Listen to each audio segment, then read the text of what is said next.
That's a difficult. Yeah, yeah, it's the sustainability of the funding, isn't it? Because Yes, once you start something, you exactly, need to keep it going. exactly. Brilliant. Thank you very much, Sophie. Okay, to move on to our next speaker, it's still on the same theme, which is great, actually.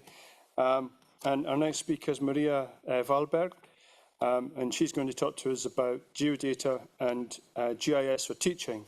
So a similar sort of theme, but slightly different. And she's remote as well, probably because she's teaching this afternoon or something like that. So, thank you, Maria. Thank you, and thank you all for having me. Sorry I couldn't be in the room today. I will just try to. I think you can see a picture now. My slide. I will continue with Sophie ended, but I will attract or talk about how we attract younger students, pupils in upper primary and upper secondary schools. And I will talk about the subject geodata and GIS for teaching. I'm just trying to manage Zoom, which I'm not that familiar with. Let me see if I can see what you see on your screens. First of all, my name is Mia Vallberg, and I've been working at Lantmäteriet also since many years with various tasks within geodata. And right now I work as a business developer in our marketing unit, where we provide our geodata products and have a lot of contacts with our customers. And part of my work is to inform about Lantmäteriet's products, what we offer in the form of accessible data for both teachers and students. And as you already are aware of geodata, we're using it frequently here, and GIS, I guess you all are aware of what we're talking about. But when we try to explain it, sometimes we would like to say we mean maps, we mean geographic information, we even include information in registers that has a geographic location or position. So simply put, everything that is linked to a place. And since Lantmäteriet is the Swedish government agency who's responsible for matters related to maps and geographic information, properties and boundaries, we ensure that Sweden has accurate maps and clear property boundaries and reliable property register.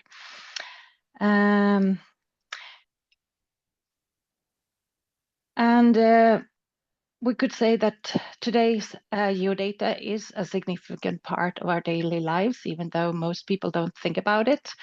And it plays an increasingly important role in the functioning of our modern society. So geodata tells us so much more than the route from point A to B. For example, it could be used when the emergency services need to find their way to forest fire, when it could be used when we monitor the boundary between your property and your neighbors, and when we want to see how, for example, rising water level affects a new urban area that we plan to build.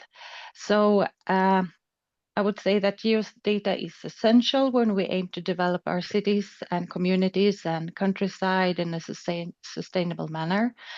And it's also a key to meeting climate challenges, creating safe and equal societies, and developing innovative new services. And I would like to dare to say that the answers to many of our significant societal challenges can be found in geodata. So if this information is used correctly, we can even lead us to better decisions. And with this background, I would say, therefore, it is an important part of education to learn what geodata is, what it can tell us, and what we can use it for. And for that purpose, Lantmäteriet provides geodata for teaching and education and even research. And the teaching and skills requirements according to the Swedish curriculum for primary and secondary schools, it states that teachers should provide students with conditions so that they can develop knowledge of geographical processes and concepts.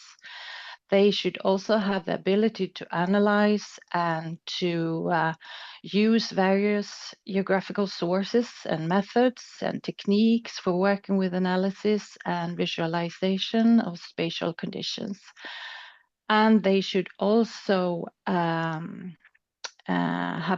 get the skills to use digital geographical tools.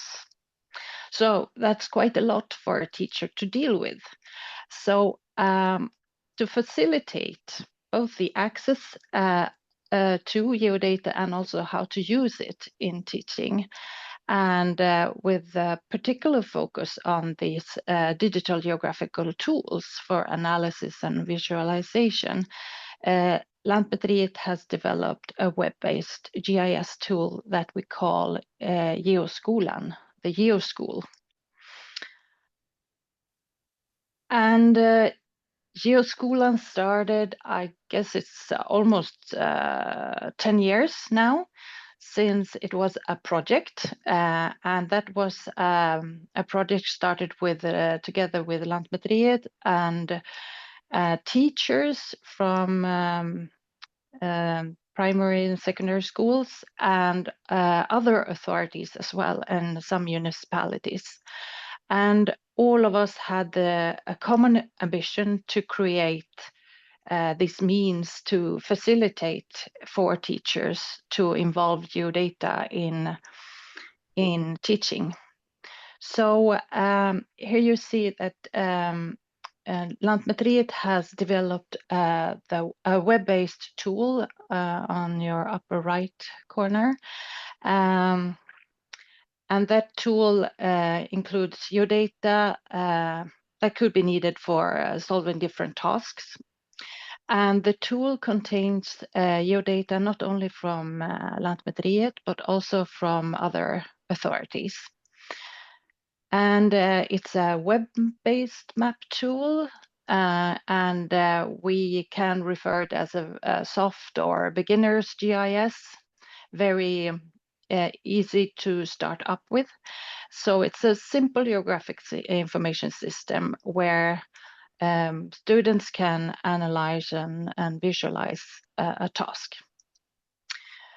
And the teachers involved in this project, they developed lesson materials for primary and secondary schools. And all this material is presented on Lantmäteriet's webpage on your lower right hand. And as you can see, even here we have it, unfortunately, only in Swedish, but it's possible to translate it, of course. You can see a little bit what's in it. And this teaching materials has been developed in accordance with the teaching and skills requirements that is stated by the Swedish curriculum from the Swedish National Agency for Education. So Geoskolan or Geoschool, it consists of both this teaching materials and a tool. And the GIS tool is easily accessed on the web. No login is required.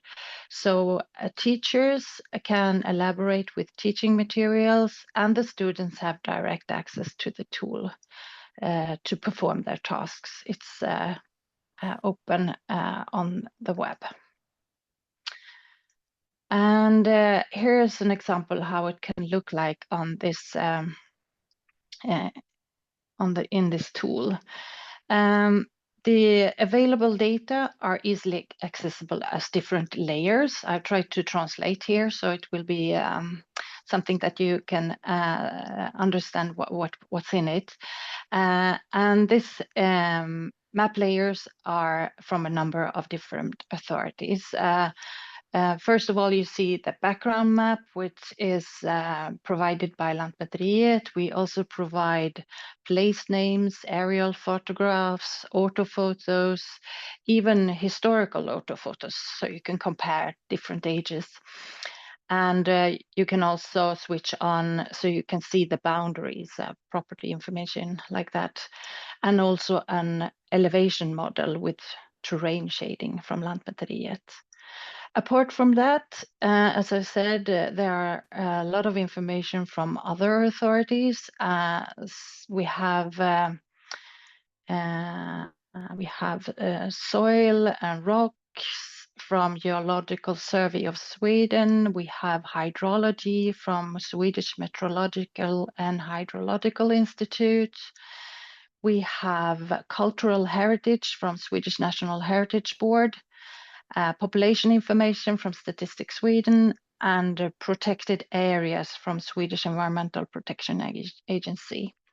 So quite a few authorities have contributed to this tool with their open data. So all of this is open. Maria? Yes? Yes? Is someone asking me a question?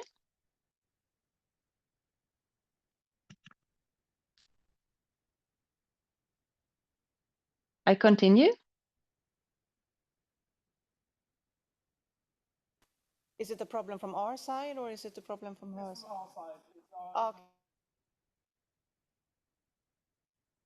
Okay. Is there some problem with the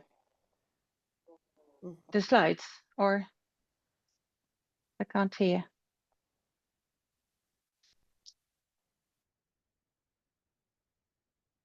Please continue. I continue. Okay, thank you. So I will show you some more of the information that's within the tool. There's a zoom function and there's information on coordinate system as well. As I said, there's a variety of tools available. So on the right-hand side, there are the students can mark a position, then they can use this menu where they can draw on the map, they can write and measure and select a location if they want to share the specific map that they are working on. And they can also create a PDF and print out so they can show their teacher.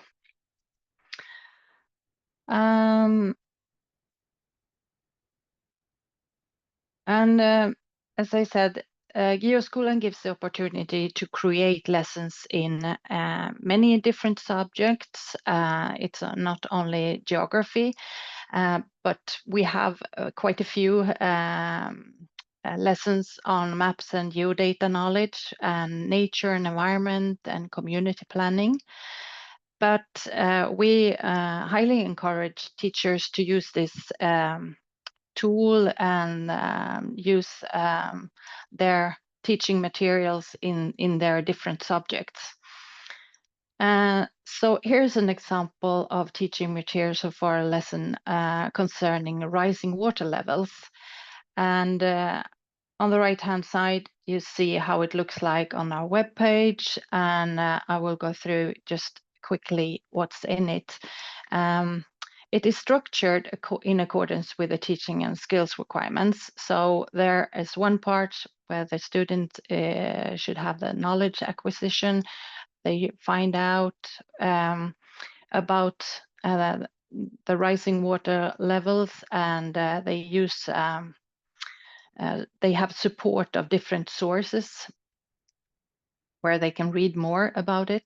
And then the next step is to investigate and describe, where they use different layers in the map tool to describe the different phenomena in the selected geographical area that they have chosen. And the next part is to analyze and explain, and where they have to identify areas, the area in their surrounding, their city, that could be flooded. And the fourth part is analysis and discussion, where they should discuss how can the harmful effects of a raised water level be reduced or prevented, And they should also think about how could they propose measures or justify their suggestions of measures.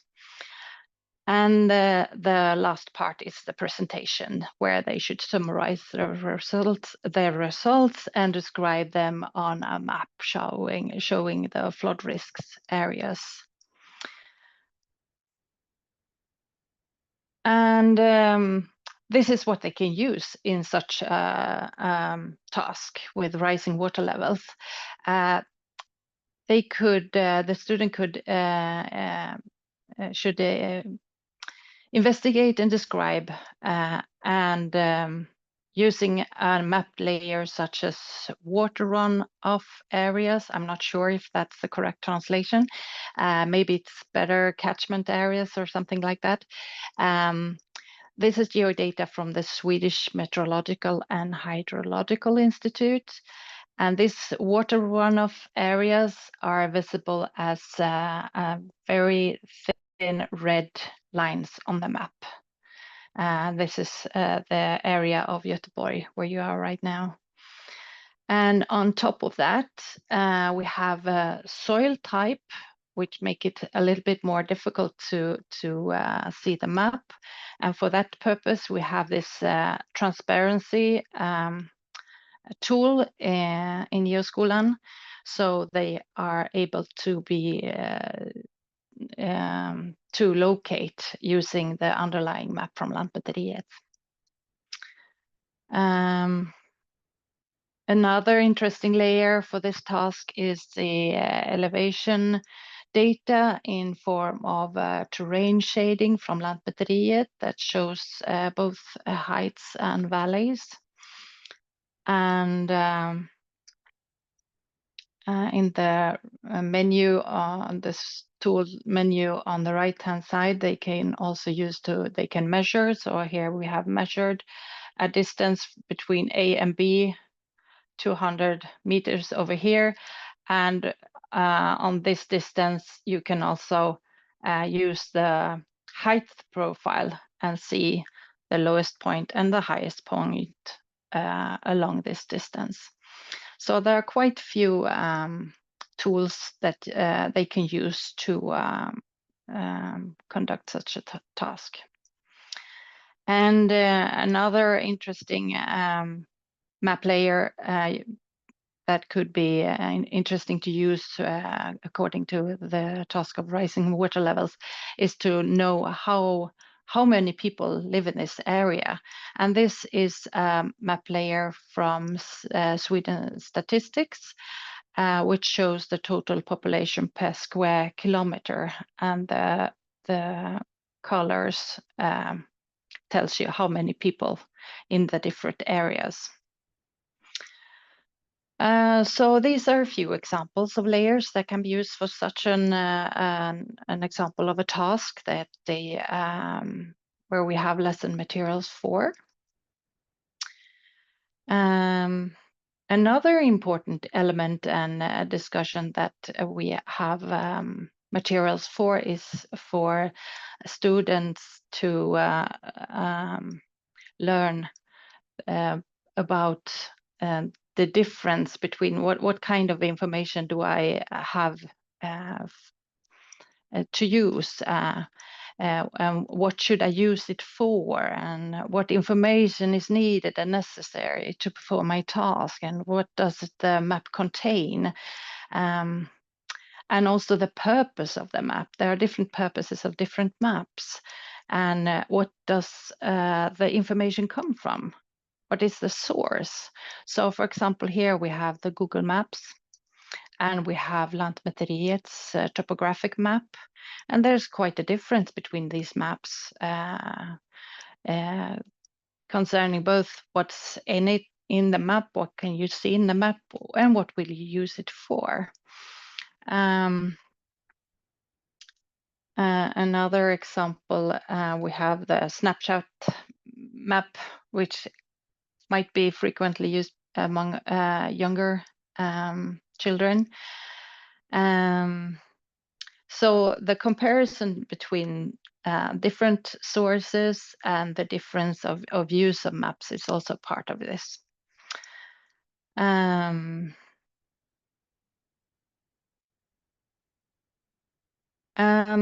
goal of Geoskolan is, of course, to facilitate for teachers to start up and use the available geodata from the Swedish authorities, and make it easier for them to start up instead of using a more advanced GIS tool. This is an easy way to start up. And with the support of the map tool and the lesson material, they can work with their own materials from other lessons and tasks that they already have. So it's intended as an inspiration as well to develop new lessons, for example, with tasks to search for additional sources that they might need. And it's an opportunity to use this tool in teaching in different subjects and areas. So hopefully this will be something that is inspiring. And we know that it's quite frequently used. We can see, we follow how many users we have, and we can see that we have top after each what do you call them, the holidays, when the teachers are starting up planning for the coming lessons, we see that we have the highest peak on the use of Geoskolan. So this is something that we have, and we hope that this could be an inspiration, or maybe you have examples from your countries that you want to share. Thank you very much.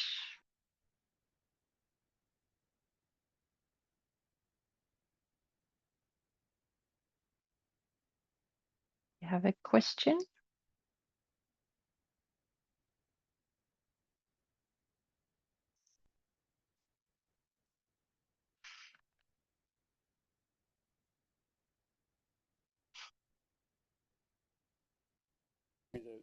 The critical element of it. Does anyone have any questions for Maria? Yari.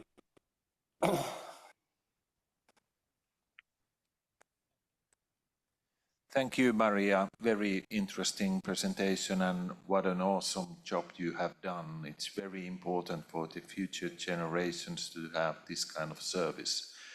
I just posted a link to the chat related to OGC Academy, or Location Innovation Academy, which is also giving a lot of different courses. So maybe you could link that to your Geoskolan website if people are really interested in diving into the details, just to have kind of a collaboration. Thank you. Very good presentation.